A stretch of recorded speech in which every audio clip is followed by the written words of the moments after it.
abantu rero uko bakomeje kunsaba bambwira bati iyi nkuru yitubwire uyivugeho. Benshi baranavuga bati ibi ntibishoboka kuki tutabimenye byabaye ryari. Simeon Toko rero Kristo w'umwirabura nibyo tugiye kuganiraho, akaba ari nabyo uyu David Wilcock yazize nkuko tugiye kubireba. Ese koko ibi bintu byabaye ryari? Ese uyu Simeon Toko yari afite imbaraga zingana gute? Reka tubyinjiremo none urebe ko ibintu byinshi biba tutabizi bakabihisha ariko uretse utangara nawe. Nakubwira ni rero mbere yo kubirambura ngo tubyinjiremo kanda ho like kugira ngo ibi bintu bikwira ahantu hose, noneho abantu bakanguke bamenye ukuri kw'ibintu biri kujya imbere, bareke gukurikira ibintu buhumye. Writer and YouTuber David Wilcock has passed away. It unfolded around 10:44 a.m. after deputies received a 911 call regarding a quote unknown problem. Emergency communications specialists believed the caller was in the midst of a mental health crisis. Deputies found a man standing outside with an undisclosed weapon. Minutes later, officials said the man used the weapon on himself and he was pronounced dead at the scene, according to the outlet. Hano hambere rero baravuga bati ngo bagiye kumva ngo umuntu ahamagaye ngo abapolisi ngo ariko ngasa n'ufite ikibazo cyo mu mutwe, none ngo abapolisi baje ngo ahita asohoka ngo n'imbunda ngo arirasa ngo kubera ko yari afite ibibazo byo mu mutwe. Ayo niyo makuru batanze ngo ukuntu yiyambuye ubuzima, ariko wereka turebe ukuntu yabyivugiye, noneho tuze twinjiremo turebe iyo mpamvu ko byazamutse intambwe ku ntambwe, turebe uwo Simeon Toko yavuze ninde, turebe uko byagenze, uwakuranye na Simeon Toko aze aduha ubuhamya, noneho David Wilcock nawe aze avuga ukuntu bambuje kubyandika akabyandika, noneho turebe nuko yavuze n'ibyo bamukoreye byose, urebe noneho utangare. Nakubwira ni rero ibintu ntubyihererane, tubyinjiyemo rero ukandeho like, nawe mukomeje kwiyandikisha, ndabashimiye cyane, nawe utarandikisha subscribe kugira ngo uku kuri kujye kuza hanze kandi ukuri kubuhora imbohe. Reka tubyinjiremo wirebere ibintu uko biteye. Umaze rero kumva ibyo batubwiye ngo uko byagenze, ariko reka urebe uko nyir'ubwite mu mwaka wa 2022 uko yari yanditse avuga: njyewe ndateganya kubaho nkabaho ubuzima burebure, ntabwo nteganya kwiyaka ubuzima bibaho nibikabe, ariko ntewe inkeke nikiba uko ibintu bigenda iyo umaze kwerekana ko Imana ihari kandi Imana ari ukuri ihari, ko Imana koko ibaho. Ntewe inkeke niyo ukomeje gushakashaka wakora ubushakashatsi ukerekana ko Imana ibaho, urumva nibyo yakoraga. Urumva ko ibintu avuga hano nibyo batubwiye ni ibintu bibiri bihabanye. Kandi dukomeze turebe, noneho tuze dushungure turebe ibintu, twinjiremo none n'ukuntu yaje kuvumbura ibyo bintu by'uko Simeon Toko yari umwirabura ufite ubuzima nk'ubwa Kristo kandi barashe bakora ibintu bibi byose ariko ntapfe. Reka turebe rero ukuntu byagenze n'ukuntu yaje kubyandikaho, n'ubwo bwose bari baramubujije, urebe ukuntu ibintu byagenze. That is very simple. Very evil people are running the planet and want to kill you. And they're trying to do that, and they're aggressively pursuing this goal right now. There are satanic communities where everybody's in on it. And they have mind control where you don't know they did anything. And they do it so well that you can't remember that they did anything because they abused me. I am not happy about it. And if you think this is fake and you want to laugh at me, and you think that I'm making up abuse memories and that this shit didn't really happen to me, Wilcock was pushing against the system. So when someone hano rero aragira ati iyi si iyowe n'abantu babi b'umwijima b'abagome, iyo uvuze ukuri badashaka barakwirenza.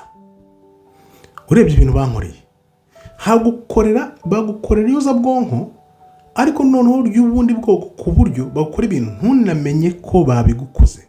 Barabinkoreye kandi ntabwo byanshimishije. Ibi bintu rero nubwo mugira ngo nibyo nigira, mukanseke nimushake museke, ariko ngenda babwira ko iyi si iyowe n'abantu babi b'umwijima b'abagome, bakoza ubwonko ku buryo udashobora no gusobanukirwa yuko babigukoreye. Nimba museka mukomeze mwisekere, ariko ibi bintu niko byangendekeye. A healer because I know we also learned from him the practices. Yeah, I learned a lot from him because he's a leader from the church, and he teaches us a lot from the Bible, for example, because he's a leader from the church. Yeah, he shows us the God's way, the good way, how we can behave. Like now, if we are preaching, and we are preaching because he takes something from God. That's why. And for these coming years, do you see Simon Toko again as a leader for the whole world, or what? Uyu rero hano bari kubaza akaba ari uwitwa Emmanuel, umuvugabutumwa wabayeho ubwo Simon Toko yabagaho. Wibuka ko Simon Toko yavutse mu 1918 ataha mu 1984. Urumva yaragiye kuzaho hafi aho y'imyaka 70, ariko no ntavuga ko yabigishije ibintu akabereka ibintu byo muri Bibiliya byo kuzura umwuka. Yuzuraga ngo umwuka ku buryo ngo yari afite nk'umubiri, ariko no ku mwuka yuzura umwuka cyane.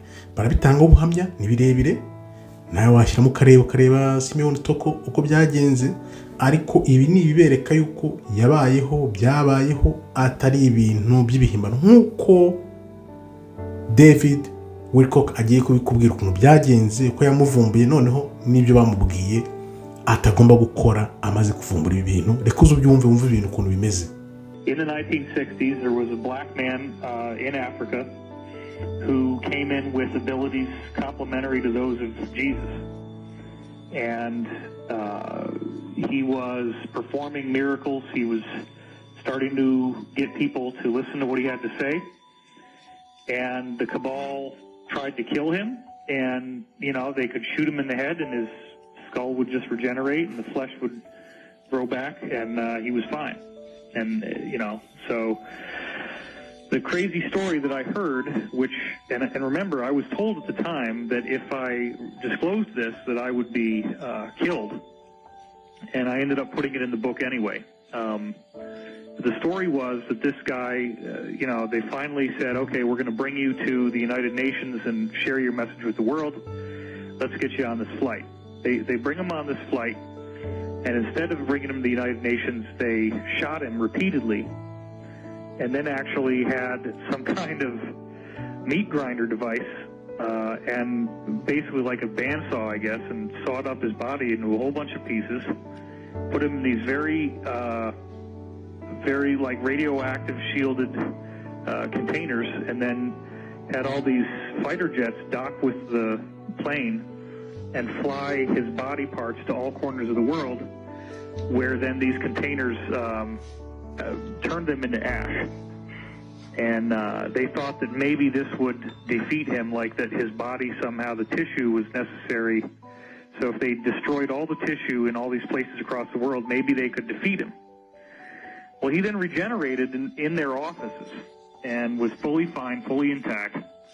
But the sad part is that he said, you guys so badly do not want me to be here that I am not going to be able to do any more. You're going to get what you want, but bear in mind that in the future, many others like me will be coming, and when they do, you will not be able to stop us. Wow. Ubu rero ahangaha akaba ari David Wilcock ngo bamaze iminsi bishe, ari kuvuga ati mu myaka y'1960 muri Afrika ha mugabo w'umunyafrika wari ufite uteye nka Kristo, afite ubushobozi nk'ubwa Kristo kuko ntiyapfaga. Icyo gihe rero abantu benshi barabimenye yuko afite ubwo bushobozi, noneho abantu bo mu bihugu by'Uburayi bashaka kumwica, baramurasa bikanga akagaruka mu buzima. Noneho uko byaje kugenda, icyo gihe barambwiye bati ibi bintu ni wibeshye ukabitangaza tuzakwica. Ariko nabirenzeho mbishyira mu gitabo. Ibyo bintu rero byarantangaje cyane. Icyaje kuntangaza n'ukuntu baba bamurasa ku mutwe, ibyo bamukoraga byose yarasubiranaga, yaba amagufa yaba inyama akongera agasubirana, ibyo bakoraga byose agasubirana. Noneho ngarababwira ati ndabibona yuko mudashaka kumbana kandi ibyo mushaka mushobora kuzabigeraho, ariko tugomba kumenyekanisha ukuri noneho n'imbaraga ziri mu bantu. Nibwo rero abantu bose babonaga bagatangara kugira ngo noneho babone izo ngufu. Wibuke muri video yarayishize nimugoroba nabivuzeho nabyo, mvuga ukuntu bamujyanye bakamujyana mu ndege bashaka kumuta mu nyanja, noneho indege bageraho hejuru y'inyanja igahagarara ikananirwa kugenda, bakananirwa guhumeka, kandi n'indege nayo ntinyeganyeke, bazi ngo bagiye kumujugunya mu nyanja ntazagire uzarabukwa, ahubwo noneho batangiye kuba ari bo musaba imbabazi. Ibyo byose rero David Wilcock yageze aho atangira kubitangaza, abantu benshi bakavuga yuko ashobora kuba ari byo azize, cyangwa se ngo na filime bashaka kuzana ngo yerekane ibyo bintu akaba we noneho yarabivuze mbere, noneho kugira ngo atazabisesengura ukundi kuntu badashaka, akaba ariyo mpamvu ngo bamwikije. Urumva ko ibi bintu byabayeho, wabonye abo yakuranye nabo, wumva David ibyo yakoze, uko bamubwiye ko nabyandika cyangwa akabyerekana bazamwica, none dore bamuvanye mu buzima. Bivuze iki rero? Ni ukuvuga ngo nk'uko tugiye kubireba, iyo uri mu mwuka n'ingufu zikomeye cyane bino bintu bishobora gushoboka. Hari igihe nageze kugira mu mwuka bikomeye, ariko noneho urwo rugero narindiho uyu munsi nibwo ndeba uramutse urukubye nk'inshuro 7 ushobora kuba wagera kuri urwo rwego. Ni hahandi uba utumva ubuzima bw'umubiri. Iyo nivo nigeze kuyigeraho ntakira agakiza yo kuri nivo ya mbere, ariko urumva ko ntekereje wenda nkibaza nk'iyo nivo Simeon Toko yari ariho, yari nko kuri nivo ya 7 cyangwa ya 10, kubera ko umwuka we uri mu mwuka. Niyo mpamvu Kristo atubwira ngo ibintu yakoze dushobora kubikora bigashoboka ntitubyumve, kuko nk'uwo mwuka nari ndimo icyo gihe ntakira agakiza muri 2016. Iyo ndebye uyu munsi biramutse byikubye nka 3 cyangwa 4 5 ushobora kuba wakwimura imisozi. Akaba ariyo mpamvu rero Simeon Toko we ibyo bintu yabigeze izo nivo zigeraho, noneho ku buryo bamwicaga ntapfe. Akaba aribyo bajije uyu muhungu David Wilcock, nuko batangiye bavuga ngo yari yahuye. Wabyumvise? Urumva ko ibintu byose ni ubugesera n'ubwo beshya, ariko yarangije avuga ati niyo mwanyica cyangwa se mukagera ku cyo mushaka, mu bihe bije abandi nkanjye benshi bagiye kuza, kandi ntago muzadushobora, nimushobora kuzadukumira. Nibyo bintu rero dutegereje, kandi Uwiteka yaravuze ati muri iyo minsi nzabaha imbaraga abantu batari bamenya. Bishobora kuba ari byo bizaba, abantu noneho bakazatangara. Reka tubitegereze, kandi ngiye ibyo bintu nzi ko amaherezo yabyo bizaba tu, kuko Imana ariyo yavuze bizasoza. Haleluya. Dukomeze rero gato mbere yo gusoza, nkwereke none n'indi gihamya urebe uko ibintu biteye. Angels fought against soldiers in Africa. The supernatural man that emerged from the Congo named Simeon Toko summoned 1,000 angels to help defeat oppressive soldiers. On January 4th, 1959, several witnesses attest to seeing multiple cherubim and seraphim angels holding off the Belgian army. Citizens of Leopoldville saw an army of about 1,000 angels, which they described as being non-terrestrials. They explained that these angelic creatures had very muscular bodies. These human-looking beings, with supernatural powers, were demonstrating an extraordinary force. For example, a witness saw one of them on the road sweeping a 5-ton truck with one hand. Belgian soldiers opened fire on these angels, but to no effect. The colonial army was in a panic and disorder. The angels disappeared as suddenly as they had appeared. According to the African natives that day, Simeon Toko had unleashed his army. A man named Simeon Toko was being compared to Jesus Christ in the 60s because of his godlike abilities to regenerate after being unalived. He could also appear. Ahari ku itariki enye z'ukwa mbere mu 1954, abasirikare ngo b'Ababiligi bashatse kwica Simeon Toko, noneho ahamagara abamarayika barenga nk'igihumbi. Barwana n'izo ngabo z'Ababiligi, bakajya babateruza nk'akaboko kamwe, barabakubita barabavuna bakarahava. Ababiligi bararasa ngo bararasa, ariko wapi ntibyakunda, barabarangiza. Noneho bamaze kubarangiza abo bamarayika, barangije ingabo z'Ababiligi, barangije basubira ngo iyo bavuye. Abantu baratangara cyane ukuntu ngo Simeon Toko yazanye izo ngabo z'abamarayika.